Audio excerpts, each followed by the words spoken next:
For centuries, humans were at the pinnacle of creation, until a strange occurrence in genetic structure changed everything. This new genetic makeup was far superior to that of humans, giving rise to an entirely different species known as the Chimios. Minor enhancements in strength, endurance, and regeneration are simply complementary aspects of a Chimio's DNA. Today, it is said that 1/3 of the world's population is Chimio. But if that isn't terrifying enough, they have also developed special abilities known as talents. Most talents, however, are harmless, like the ability to manipulate simple elements or control the internal structure, creation, and manipulation of one's body. In rare cases, talents extend to altering the entire cellular makeup of a body at will, or manifesting a wide range of other mutations. Yet, not all talents are harmless. The immense power wielded by a few elite Chimios instills fear in many humans, who tremble at the thought of their possible extinction, as these powers could lead to the ultimate decimation of the human race. This story takes place in Port of Spain, located in the country of Trinidad and Tobago. An underground tournament is underway, and the announcer introduces the 13th fight of the night. First up is a newcomer to the organization, nicknamed the Human Titan, from the Red Ember Gym. His name is Chi Hart. His opponent is a deadly, sharp Chimio, with a record of 15 wins and 4 losses, hailing from the Salt Lake Gym. His name is Quill. The announcer highlights that this is a rare battle between a human and a Chimio, as such matches are usually avoided for obvious medical reasons. But he urges the audience not to count out the human just yet, as Chi's 3 wins have been very promising. As they face each other in the octagon, Quill looks at Chi with disappointment, frustrated to be facing a human. Meanwhile, Chi analyzes Quill, noting his impressive record of 15 wins and wondering what his talent could be. Shortly after, the referee starts the fight, and Quill remarks that once you step into the octagon, there's no room for pity. He taunts Hart, urging him to come closer as he unveils his talent, Porcupine. Thanks to the elasticity in his muscle fibers, he can extend them as protruding barbs by flexing, then harden the skin covering these muscle spikes, forming sharp quills. Quill rushes towards Chi and throws a powerful punch. Chi manages to block it, but the impact is so strong that the sound echoes throughout the arena. Quill follows up with a kick, which Chi also successfully blocks. Confident, Quill taunts Hart, telling him to show him something, and criticizes him for turtling up with all his defensive moves. However, Hart notices that Quill is the real turtle, using his quills as a defense that no one would dare to attack directly. Taking pity on the human, Quill offers him a free shot and promises he won't use his quills. But Hart sees through the bait and charges at Quill, knowing he can slip through his attacks. He catches Quill off guard, leaving him wide open, and prepares to deliver a liver shot. Yet Quill, unimpressed, activates his quills at the precise spot where Hart is about to punch, forcing him to back off just in time to not get fully impaled. Hart calls him a cheeky bastard, while Quill smirks and tells him to get back on his feet. Hart realizes that Quill can choose the exact spot to deploy his quills at will, making it a solid defense when facing a human fighter. However, the fact that Quill isn't permanently in a fully quilled state reveals one thing: he can't maintain his quills for long. Hart guesses that Quill can only hold them for about 30 to 60 seconds. Surprised that Hart has figured out his weakness, Quill compliments him, admitting that if he keeps his quills flexed for too long, it would cause muscle cramps. He then tries to play mind games, telling Hart that he'll make it easier for him by only quilling one area at a time, daring him to try again. But Hart calls him out for trying to bait him a second time. Determined, Hart decides to go on the offensive once more, using a unique type of footwork as he runs circles around Quill. He taunts him, asking, "Where are you going to spike now?" In a swift motion, Hart lands a punch to Quill's face, marking the first hit of the match. Quill, caught off guard, starts reflecting on his performance, admitting to himself that he's being sloppy. He thinks, "I'm not sharp enough to make him tap out like this." He knows that if Hart keeps up the pressure without backing down, he risks getting pierced by those quills. Suddenly, Hart leaps in with a quick movement, winding up for a kick. Quill grins and calls him a fool, confident in his assessment.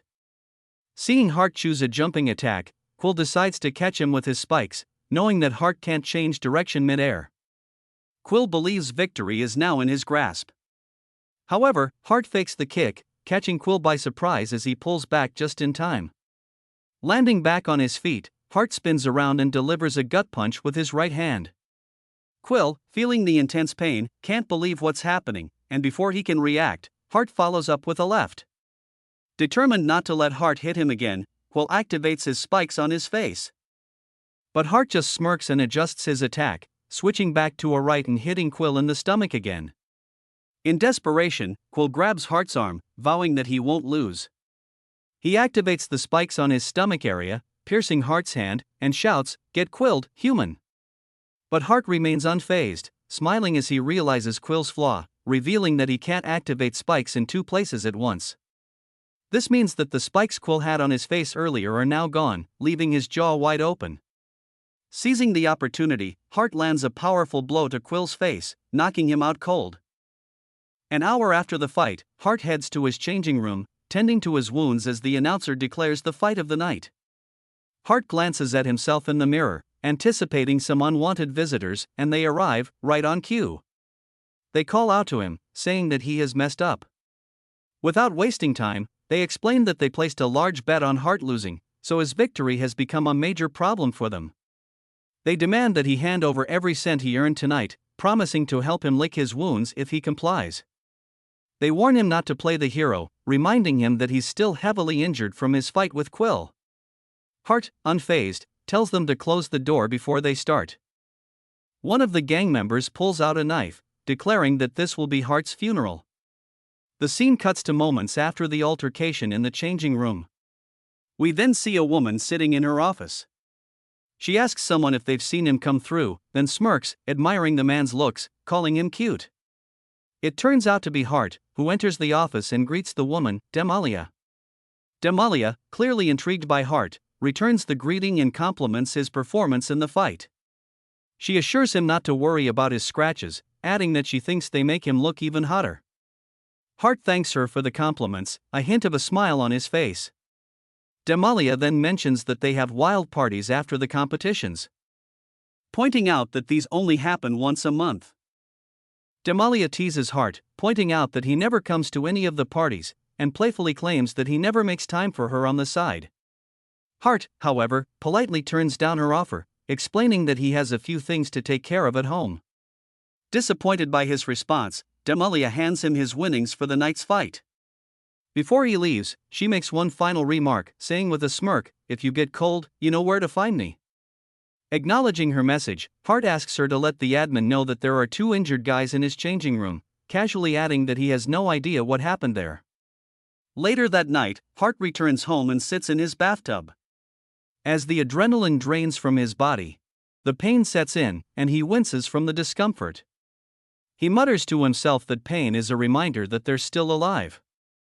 He also hopes that the reason he endures this will not be in vain. The following morning, we can see Hart's friends eating outside his apartment, with the woman noting that he's never on time.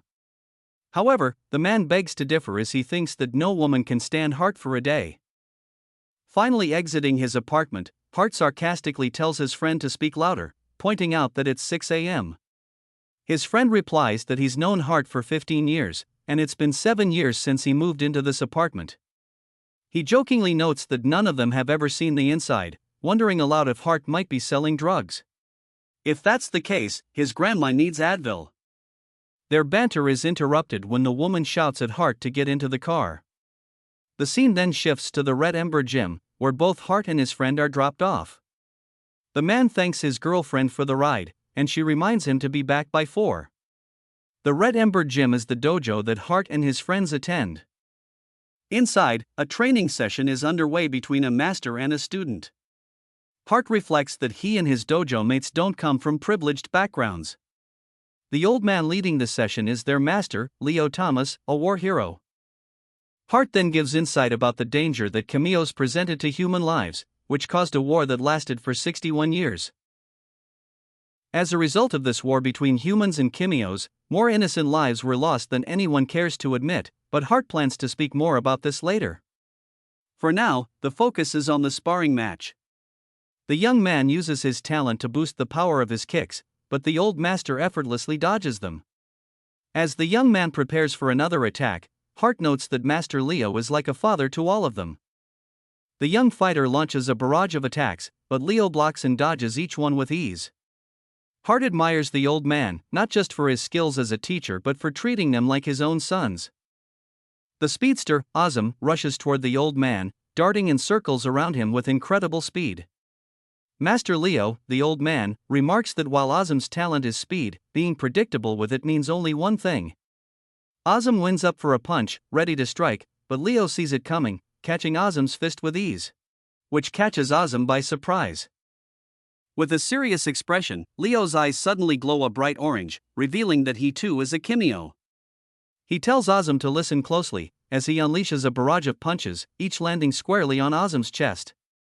The strikes come fast and precise, forcing Azam to absorb the blows. As Leo continues to attack, he explains, "We're all unique, which makes each of us special." Azam grunts in frustration, but Leo presses on. "Our talents are one of a kind, specifically coded to your individual personality," he says, delivering a forceful palm strike to Azam's chest. "If you fail to maximize these unique differences of yours." He then grabs Azam's arm and throws him over his shoulder with ease. Leo then adds with a smirk, "Otherwise, you'll end up as common as a human fighter." He tosses Azam again, flipping him upside down, and finishes his speech with a stern warning, "Use what you have, or lose it." With that, he kicks Azam off the mat, sending him sprawling.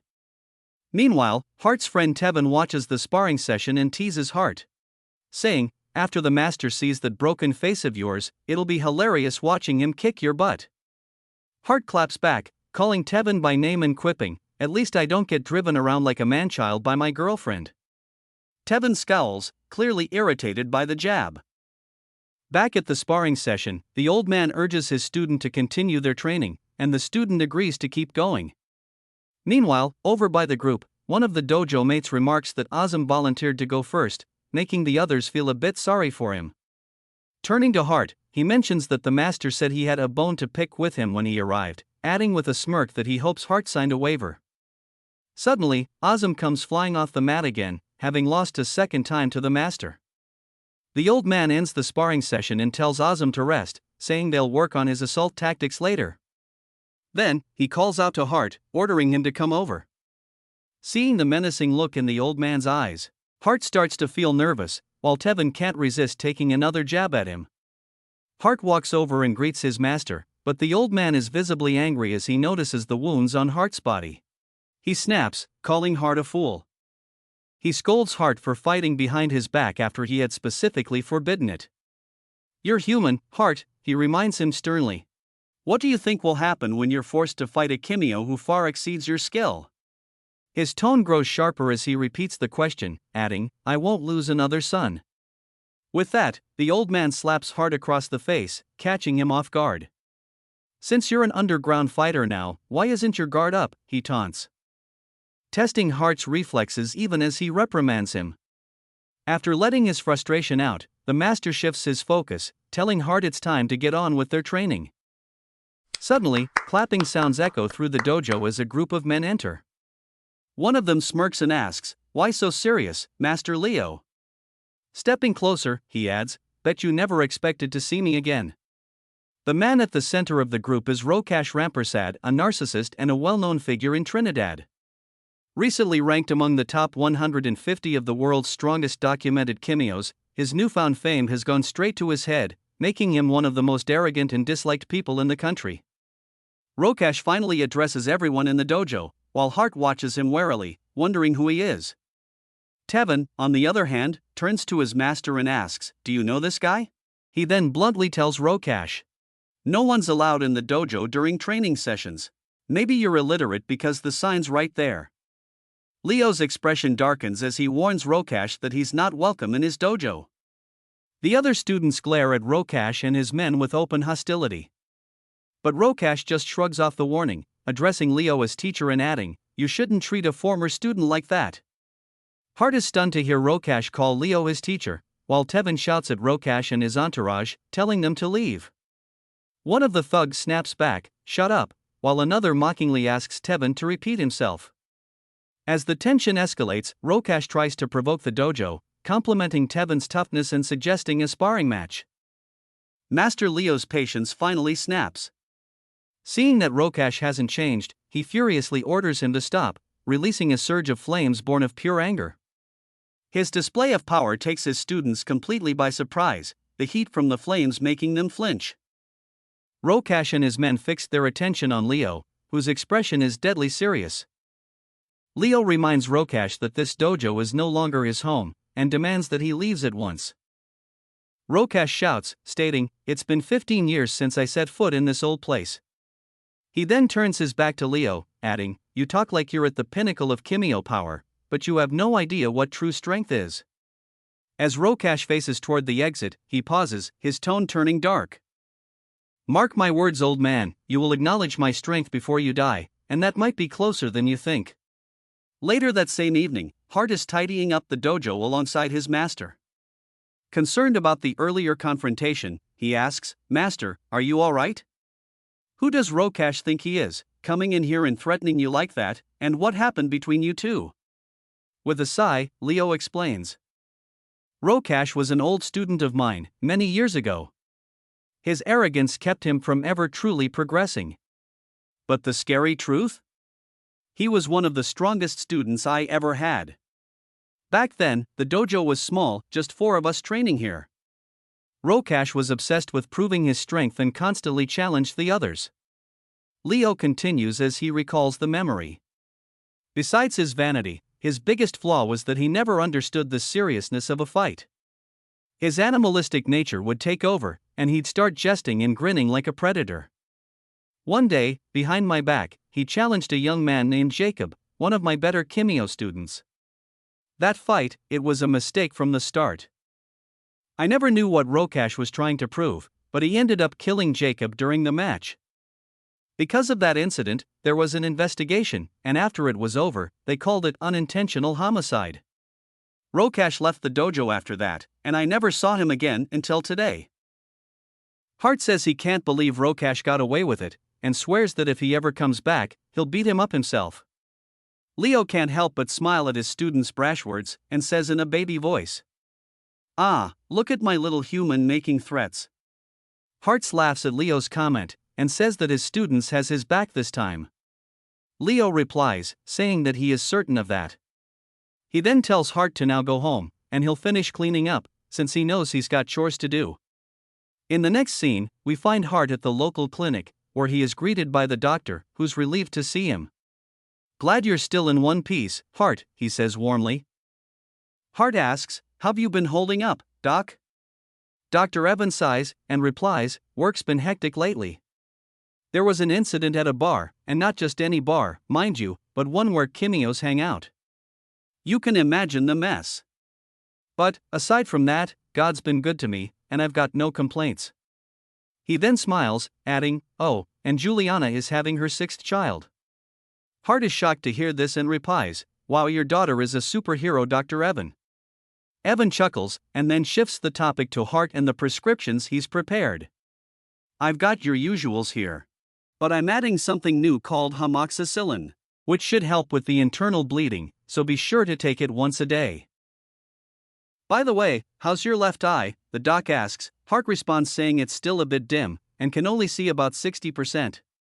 Evan's expression turns serious, concern creasing his face. "Look, as a doctor and as a father, I'm pleading with you to take my advice seriously. I can keep you stocked up on the meds you need, but I can't control what you do outside of this office." He pauses, then adds, "I know your body's tougher than most humans out there, probably thanks to Leo Thomas's training, but you're pushing your limits. You're lucky to be alive, Hart, and you can't keep hiding this from your family forever. Eventually, the pain will speak for itself." Evan pulls up Hart's lab results. "Your lab results are still the same. Your punctured lung hasn't had the time to heal, both clavicles are fractured, the shoulder socket's bruised, severe tissue and muscle scarring, nerve damage in your right hand, damage to your left optic nerve, a chipped rib, 7 screws in your ankle, and the internal bleeding is still ongoing.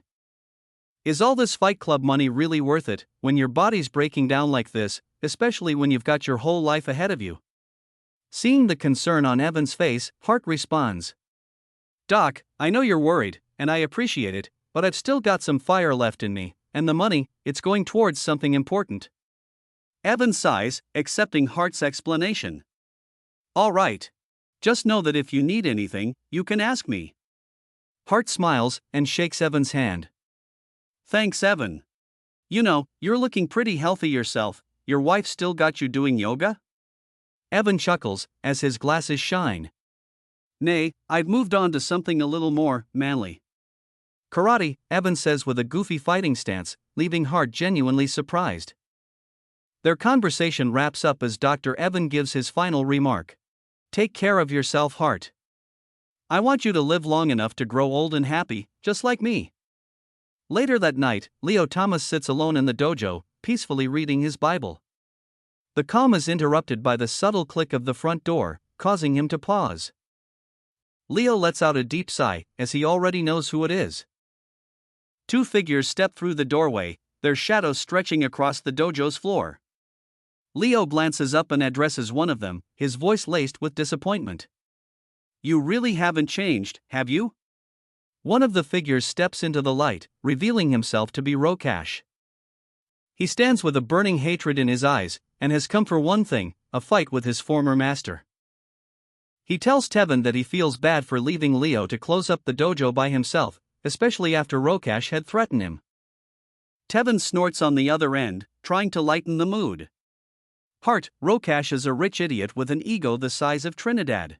But he's not dumb enough to kill the man who made him what he is. Just let it go for tonight. Hart eventually relents. Yeah, I guess you're right. I'll check on him first thing in the morning. Tevin's voice softens. I know Leo's like a father to you, but trust me, he's tougher than he looks. So don't stress too much. Suddenly, Tevin's girlfriend interrupts their conversation, telling Hart that she wants her man now, wishing him good night, ending the conversation.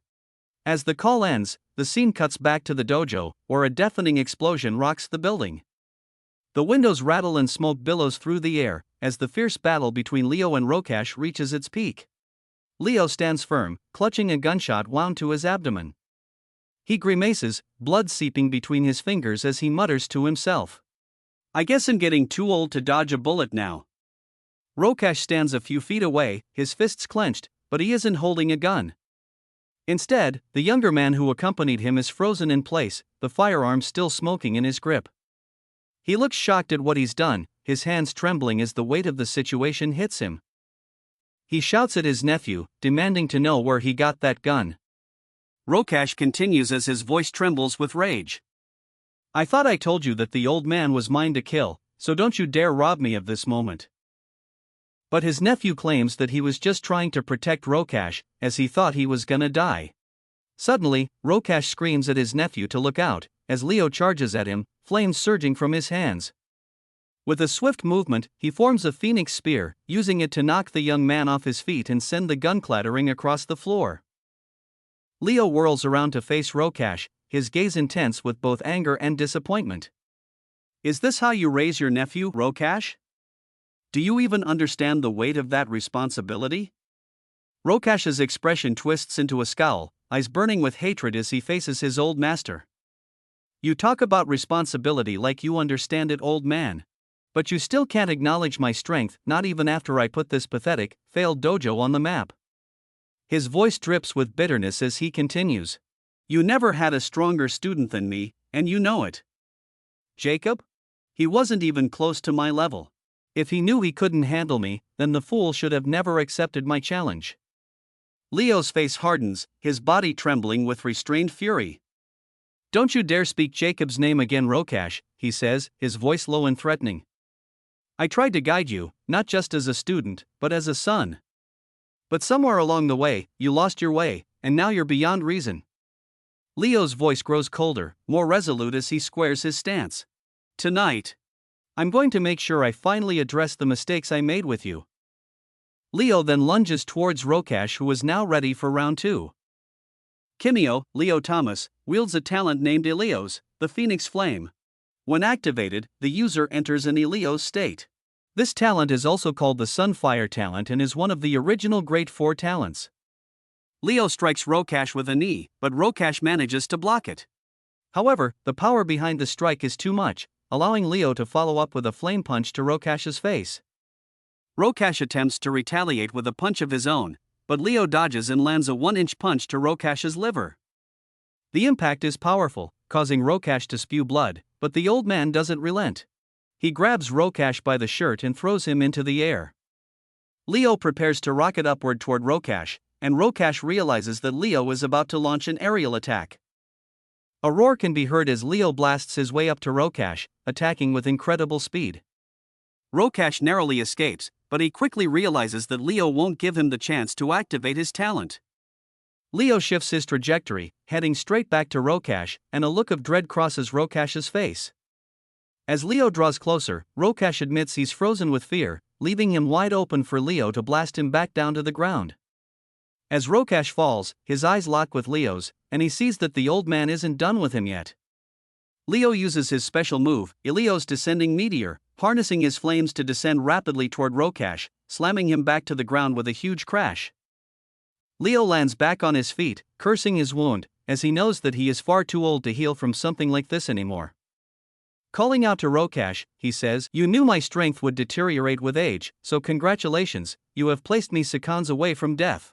But as for you, Rokash..." Leo rushes towards Rokash like a ghost, closing the distance between them in an instant. He targets one of his eyes, and states, "If I'm going to perish, then I'll make sure you live the rest of your life maimed." Leo then proceeds to rip one of Rokash's eyes from its socket, causing him to scream in agony. Worried for his uncle, Rokash's nephew rushes to his aid, urging him to get up, as the building begins to cave in. In a fit of rage, Rokash curses Leo, and screams that this place will be his grave. As the building collapses, Leo sits amidst his flames, blood dripping from his mouth. With his dying breath, he utters one final word, "Che." Leo's friends and family gather around to mourn his death. The priest begins the eulogy. "Dearly beloved, we gather here today to mourn the death of Leo Thomas. A great man, he was my friend. He asked for this small gathering in the event of his passing. He made a name for himself through his extraordinary abilities, even though he refused to acknowledge his own fame. Irrespective of that fame, it was Leo's kindness and compassionate heart that stood out to all those who knew him. In the eyes of the world, Leo was a flame of power, but to us, his friends, he was the true embodiment of love." After the priest ended his speech, Azam turns to Che and says, "We all know that Rokash killed Leo, and we want revenge. But sitting here won't solve anything." Another dojo member speaks up, saying that he discovered Rokash is hosting a tournament next month to celebrate his ranking as 150th globally. The winner gets the chance to face Rokash one-on-one, his twisted idea of a prize. They all want Che to represent their gym, the Red Embers, since only 2 combatants can enter per establishment. Che, confused, points out that he's the only one without a talent, so it would make more sense for someone else to participate. However, Tevin interrupts, telling him that they don't care about that, nor is this a meaningless proposition, because being human has never limited Che. Even Leo recognized him as the brightest among them when it came to combat, and you won't be alone, since they all will be by his side. Seeing that they're all united in this, Che is finally convinced to take part in the mission. He asks them, "When do we start?"